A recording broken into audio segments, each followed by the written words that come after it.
And we are back with another installment of your Digital Hustle News. As always, I'm Wade Teamer. Guys, hope you had a great weekend. We have made it to another marvelous Money Monday. All right, Bitcoin leading the pack at 57,000, Ethereum coming in at 3,600, Binance sitting at 420, Cardano at 220, XRP sitting at $1.16. Solana coming in at 148, however, down 3.4%. Polkadot, although it's up 14% over the week, it's actually down 2% this morning, still holding strong at 34 bucks. Wrapping up the top 10 is Dogecoin, up 6% over the week, however, down 3% this morning, sitting at 23 and some change, guys. And you know how we do. We look at the charts as well at the beginning of every week. Now, the chart we're going to look at today, guys, is the chart for the total cryptocurrency market. I illustrated something to you last week in one of the chart analysis videos that a pattern was forming and it was going to send us in the other direction. That pattern has played out, as you can see up here, and we are headed that direction, guys. But one thing I wanted to point out that is kind of an important factor here, and this is much the same on BTC. We have gotten back to the levels that we were in September, but most importantly, in May.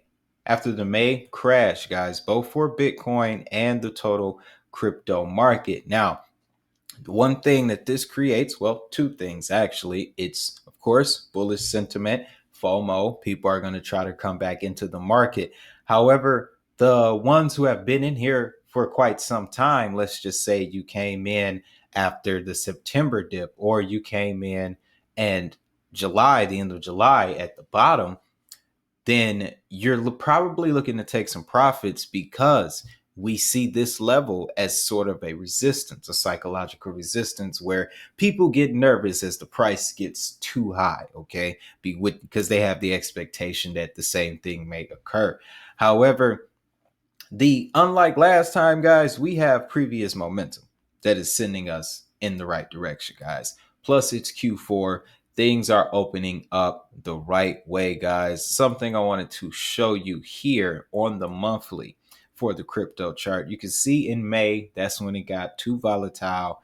We made contact with that band there.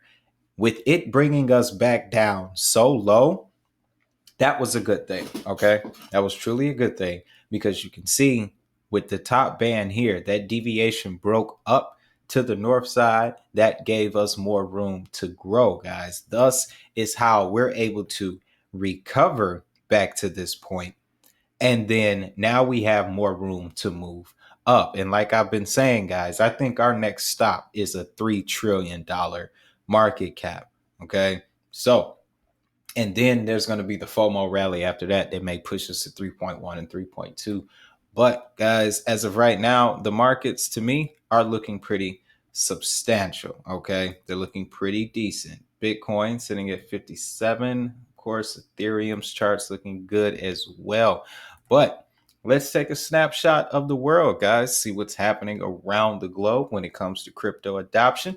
El Salvador building $4 million vet hospital using profits from its Bitcoin trust. Now, the president came out and stated that they wouldn't be selling any Bitcoin to do this. They will be using their USD holdings from the trust. So this is positive. This is positive, guys. It shows some technological development, and it also shows the speed of which things can happen when you're dealing with blockchain technology. Now, going over to China, guys, Chinese blockchain project Blockchain Services Network expands to Turkey and Uzbekistan. Now, this is kind of interesting, guys. It states the Chinese government-backed blockchain project-based service network continues expanding its global presence by setting up two new portals in Turkey and Uzbekistan.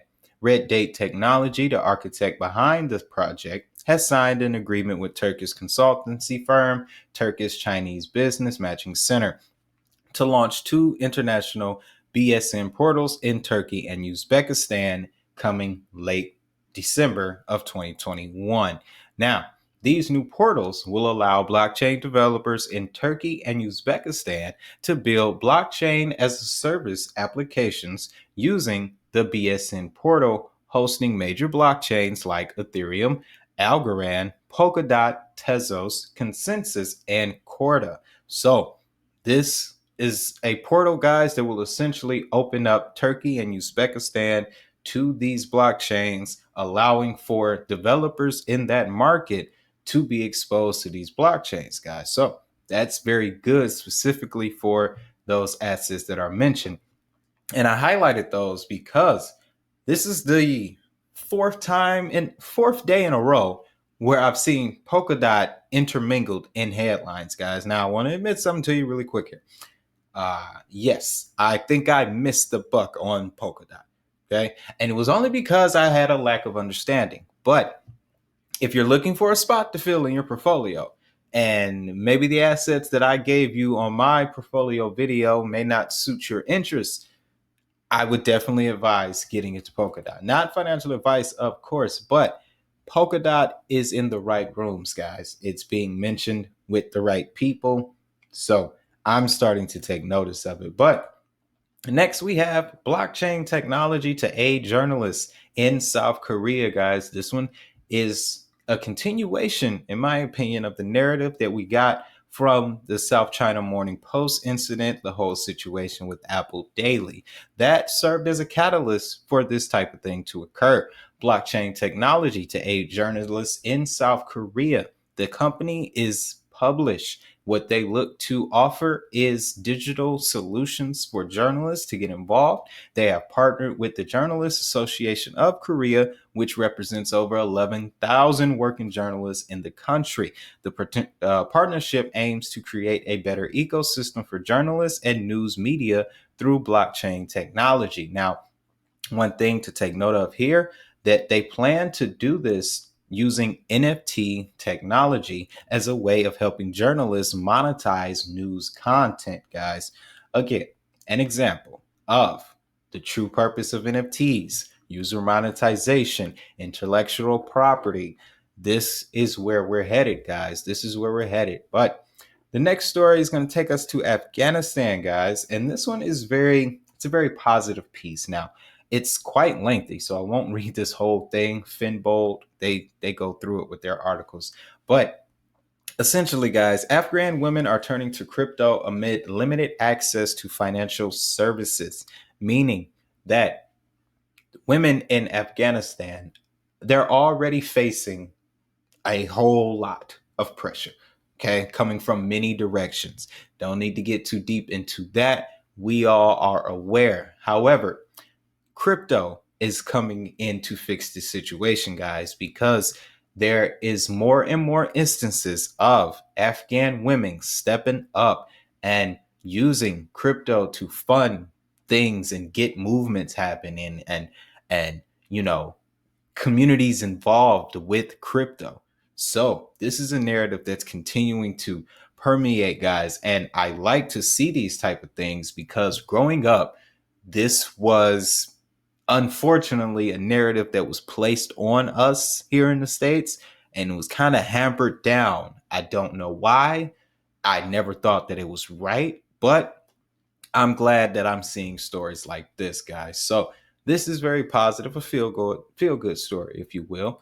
But next, we're going over to Singapore, guys. The Monetary Authority of Singapore grants crypto license to Australian exchange DBS and their subsidiary Independent Reserve. Now, the story goes that in a bold move, Singapore has granted license to the Australian cryptocurrency exchange Independent Reserve and brokerage arm of DBS Limited to offer digital payment token services. Now, this service is going to launch in 2023, guys, but what it will allow for is both companies will provide digital payment token services as a major payment institution. Okay. This institution is going to open up to investors, institutional investors, to a certain list of assets, guys. Now, using this DDX exchange, They are going to allow exchange services between Singapore, US, Hong Kong, as well as the yen, Bitcoin, Ether, Bitcoin Cash, and XRP. Now, the new digital platform will be launched in the first half of 2023, making it available to the city's state's six biggest commercial banks in the initial phase that includes DBS, OCBC, United Overseas Bank, Standard Charter, Citibank, and HSBC. So, this set to come out in 2023, guys. They're casting a net far. That's how you know that this crypto, this blockchain technology is here to stay, guys. But that's really all I have for you in this episode, guys. I'm going to head back over to the total chart because later today, I have a couple stories that are coming out that's very interesting. Starting with this Bank of America report, guys. Now, there is some very interesting information in it. I'm not going to break down the whole thing, of course, but I want you to stick around for that because they highlight some projects and the fact that this document wasn't available online and I had to do some very, very, very intense digging to find it. It's worth a share, guys. So make sure you stick around for that. And also, I have a very special report on a gentleman called Frank McCourt. All right. We are aware that Facebook had this outage social media problem. Okay. Keep in mind how these narratives play out. First, you have a problem, then you see the reaction and enter the solution. I think the solution has just entered the market, guys. And I got the report for you for coming later today. So make sure you hit that subscribe button, guys. But like I said, this is going to be a short episode, guys. That's all I got for you. Again, I want you to be blessed. Thank you for coming back to the channel. And of course, if you found value in this, hit that like button and subscribe. Ring that notification bell. You know where to get in touch with me. If you don't, ask the Digital Hustle community. They'll push you around to it. Well, of course, you can always scan a QR code too for your futures. I made it easy for you guys there. But with all that being said, I'm going to get these next episodes prepared for you guys. And I want you to have a great day. Have a prosperous day. Most importantly, make that money. I'll see y'all in the next one.